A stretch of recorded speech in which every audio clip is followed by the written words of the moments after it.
जति धेरै तन्किन्छ हैन, जति धेरै रियाल हुन्छ उति धेरै मिठो हुन्छ क्या। मान्छेहरूलाई चाहिँ यो यस्तो रियाल देखेर चाहिँ खानु मन पराउँदैन, यी कसरी खानु भन्छ। तर यो चाहिँ जति रियाल आउँछ हैन, यसरी जति तन्किन्छ त्यति मिठो हुन्छ। यो चाहिँ हाम्रो नेपालमा पूर्वतिर एकदम प्रचलित छ। यसलाई चाहिँ किनामा भन्छ। अनि जापानमा चाहिँ नात्तो भन्छ। यो जापानमा नि एकदमै धेरै प्रचलित खाना के भन्छ यसलाई, किनामा।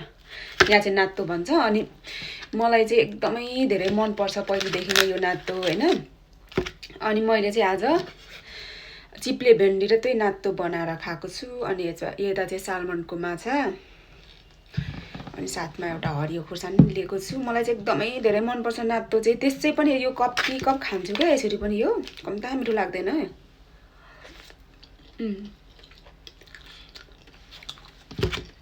यस्तो पनि हुन्छ जान। पहिला नेपालमा चाहिँ यो किनामा राखेर उठाएको बेला यस्तो जति चिप्लो आउँछ हैन, रियाल तन्किन्छ, आहा साह्रै मिठो उठेछ भन्थ्यो क्या। मिठो नि हुन्छ क्या, जति यो चिप्लो आउँछ त्यति मिठो हुन्छ नि त। यो चिप्लो आएन भने चाहिँ बिग्रिएको हुन्छ क्या फेरि।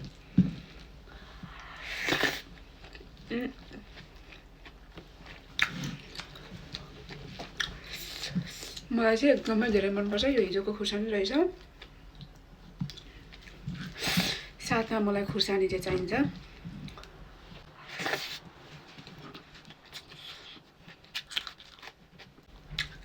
मलाई चाहिँ प्राय भात चाहिँ हातले नै खानु मन लाग्छ है।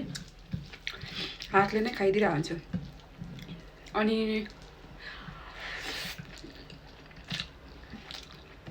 मेरो सालमन चाहिँ फेभरेट हो। यहाँ यो सालमनको माछा चाहिँ मान्छेहरूलाई यो गनाउँछ भन्छ, मलाई चाहिँ एकदम मिठो लाग्छ।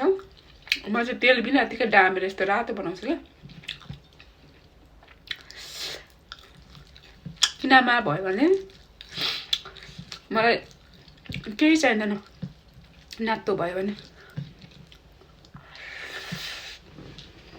एकदम।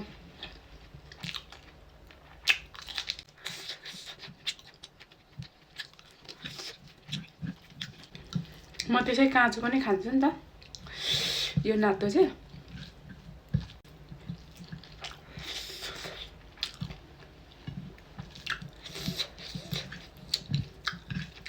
नात्तोको चाहिँ मलाई बास्ना मिठो लाग्छ।